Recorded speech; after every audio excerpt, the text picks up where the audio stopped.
So today we will be going into the fourth example for friction clutch. Now, a rotor is driven by a coaxial motor through a single plate clutch. So remember, single plate clutch here means the number of contact surface and number of pair of contact surface is equals to 2. Now, both sides of the plate being effective.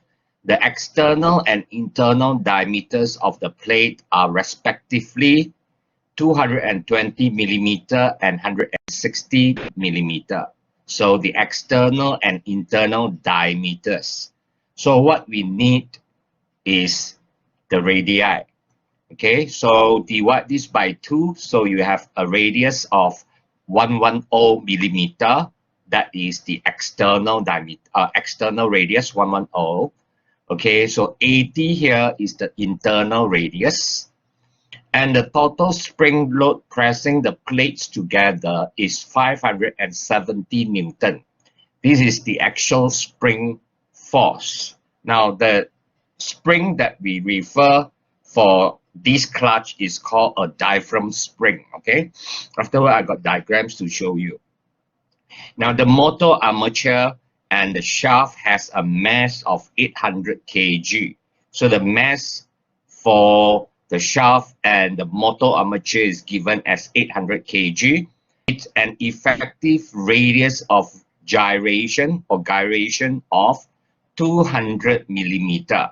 So this is the lowercase letter k. Now the rotor has a mass of 1,300 kg. That's for rotor, with an effective radius of gyration of 180 millimeter. The coefficient of friction for the clutch is 0.35. That is the mu. The driving motor is brought up. The driving motor is brought up to speed of 1250 revolutions per minute.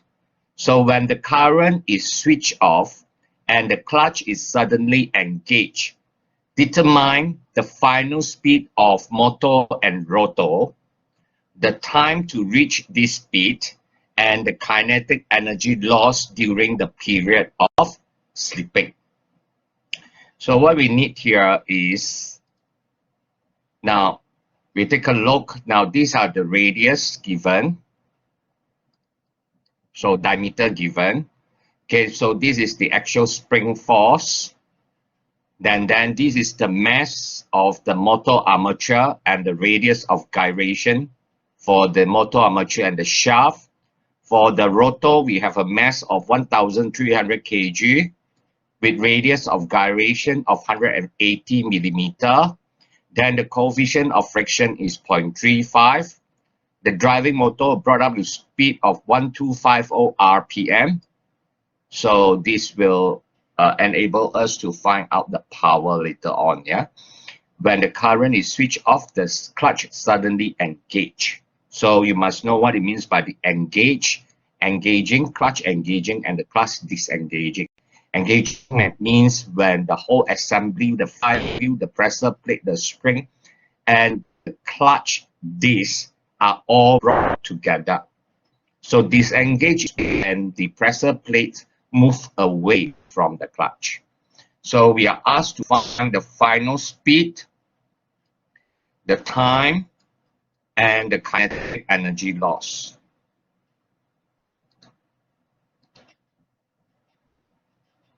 So this will be the spring force exerted by the pressure plate and the diaphragm spring. Okay, the pressure plate and the diaphragm. So this is a clutch disc. Okay, so the brown color one is the friction lining. Remember, your shaft will go through with splines, will go through the center hole of the disc. Now for single plate clutch, the number of pair of contact surface is 2.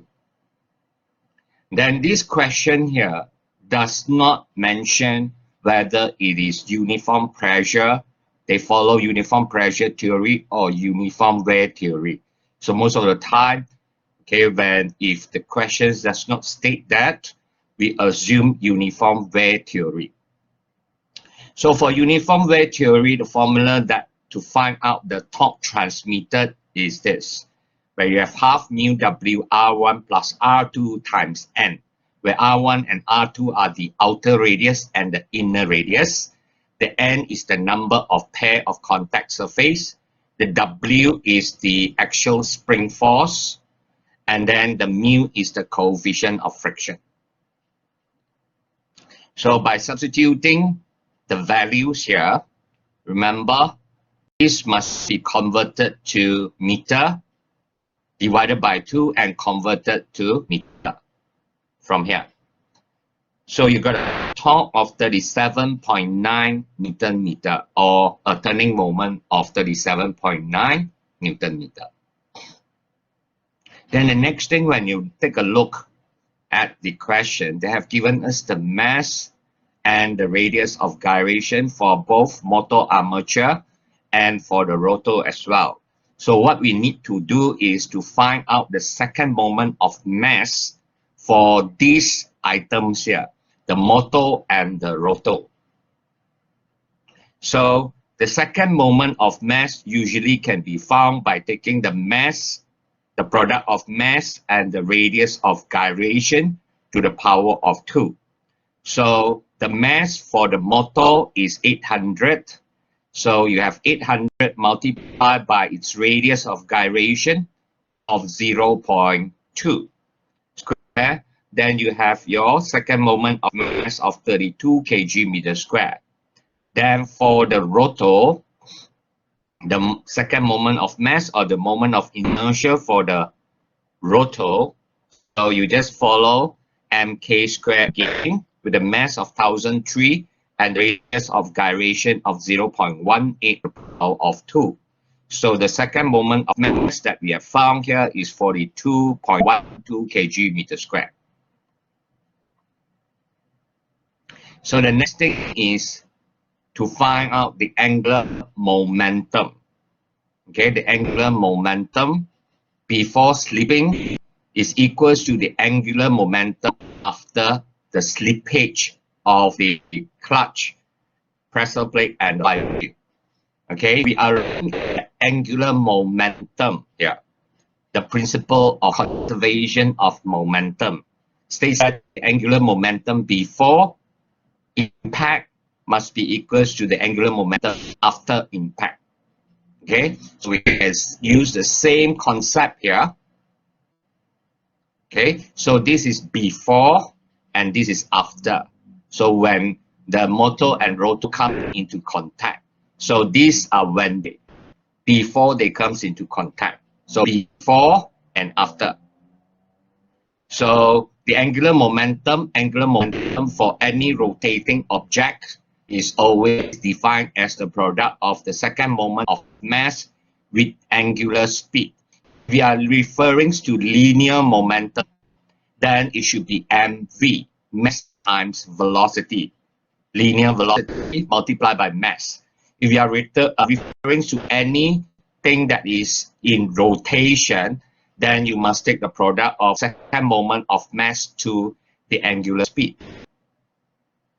So once when you look into this, what we can do is we have found all these things. Now why we are looking at this principle of conservation of momentum, why we are making use of this, is because we can use this to find out the final speed. The final speed after when both are in contact. Okay, so the omega 2, this omega 2 here, which is the driven speed. The driven speed usually taken as at rest. So that is why the angular speed of the driven component is equals to 0. Okay, that's for the rotor. So from this, when you manipulate this, okay, changing your omega 3 to be your subject, you will be able to find out the final speed of the assembly, which is 56.56 radians per second. So this will be the common speed when both of them comes into contact. Then after that, they will rotate after a period of very short time of slippage. They will rotate at this same speed. Excuse me, this same speed, which is 56.56 radians per second. For the torque, okay, now according to Newton's second law, for anything that is in circular motion, for anything which is in circular motion or rotation, okay, the Newton's second law is defined as net torque equals to the product of second moment of mass to the angular acceleration. So for the rotor, here what we need to do is we need to work out, okay, for rotor and motor again, okay, finding out the alpha, because we will make use of the angular acceleration to find out the time required or the time which slippage or slipping takes place before they move in this steady uniform speed. So for rotor, we have the product of I2 alpha 2, which they are rotating. We assume that they are rotating at a net torque T here. So, and we know that alpha is equals to final angular speed minus the initial angular speed for the rotor. For the motor is also the same thing, yeah? Because alpha angular acceleration is always defined as final speed minus initial speed over time. Okay, so when we substitute this into the first equation here, so we have this. So this will give us the time, okay, of which the thing is rotating at this common speed. So the common speed will be 56.56. That is once they come into contact. Once they come into contact. And the initial speed of the rotor, that is the driven part, is initially at rest. So that is why it's assumed as 0. So from this, you will be able to find out the time to which the slipping of the clutch, okay, stops, okay. So after a period of 62.8 seconds, they will rotate at this common speed. Okay, so you have to make use of the application of dynamics, of what you have studied in dynamics, into this question here. So, and for kinetic energy, for linear is defined as half mv squared. For rotating components or components which move in a circular path, we have to use the product of half I omega squared. For linear is mv squared.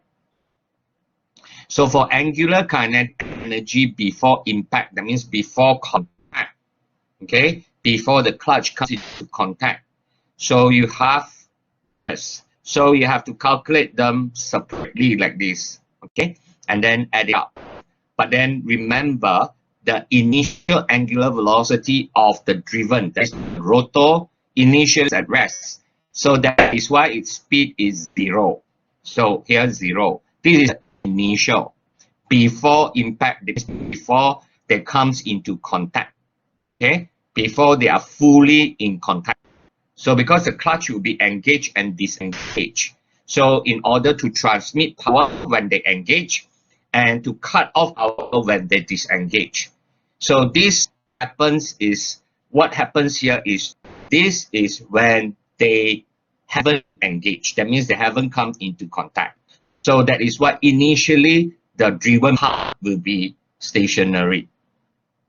So therefore, that is why you calculate the initial kinetic energy here with the motor here and the rotor before the clutch engage. Okay, so which the initial angular velocity of the rotor is 0.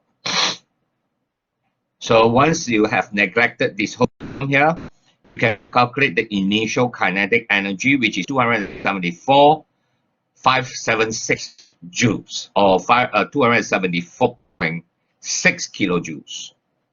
And then the angular kinetic energy after impact once they have come into contact. So you have these once they are combined, okay, when they are in contact with clutch and gauge. So you have to add them up and then running at this final common speed after that. So from this, you will be able to find its final kinetic energy. So when you compare both of these, this is the initial kinetic energy, this is the final kinetic energy. There is a difference. Loss of kinetic energy. So to get the loss, so you have to take 274 minus 118. Okay, so the total kinetic energy loss would be equals to 156,000 joules. Okay, thank you, everyone. Stay safe, remember.